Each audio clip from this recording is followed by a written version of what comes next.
Billions spent but flooding remains. In our top story, once again Metro Manila has been brought to a standstill by massive flooding after just one weekend of heavy rain. Many are now asking, where did the billions spent on flood control really go? Last weekend, intense rainfall from the southwest monsoon, locally known as the Habigat, caused several flooding across Metro Manila. Streets were underwater, some even up to chest level, according to the Metro Manila Development Authority or MMDA.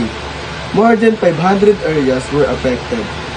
Thousands of residents had to evacuate to temporary shelter, while many others were stranded, unable to get home. Frustrated citizens turned to social media, questioning why flood remains such a big problem despite the government spending billions on flood control projects. This isn't the first time. In the fact, last year, Super Typhoon Karina caused similar damage. Lawmakers even called MMDA and Department of Public Works and Highway or DPWH for a public explanation. It turns out that since 2009, the government has spent 1.2 trillion pesos on flood control.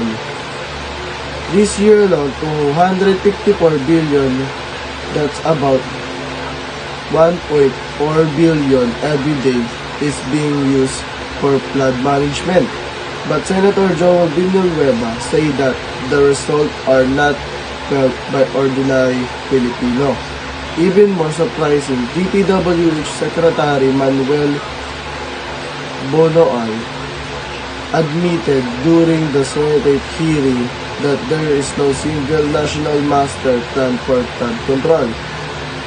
Instead, there are 18 separate plans for different river basins. President Ferdinand Marcos Jr. had earlier mentioned over 5,500 completed flood control projects, but officially now say most of them were small temporary solutions,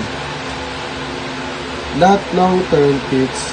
Experts say that problem is only getting worse due to climate change, and the government must act now. 351 billion master plan was approved back in 2012 under President Benigno Aquino III, but only 30% has been completed.